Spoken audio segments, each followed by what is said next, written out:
this is Jenny O from JennyO's Sips, the Pacific Northwest, and today we will be making a berry simple syrup. Just really a couple natural ingredients, no artificial colors or flavorings. We have 1 cup of water we will pour into our pan. Then we will add 1 cup of sugar. I'm going to add a cup of berry mix from Trader Joe's, which is cherries, blackberries, raspberries, and blueberries. We're just going to put a little bit of lime zest in there. We're going to set our burner to medium, bring this to a boil. Okay, you can see steam starting to come off of it.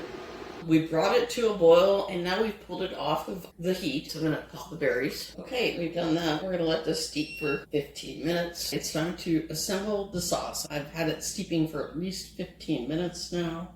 And so what I'm going to do is try to strain as many berries out as I can without making a mess. So I'm going to just go into here first. Let those berries drain. Lightly mash them. So let's get some more berry juice in here. So now that we have this done and strained, we have pretty close to about 1.5 cups. So what I'm going to do is put it in this syrup bottle. And so now we have a citrus berry simple syrup with just natural ingredients. So there you have it. Nice and easy raspberry citrus simple syrup.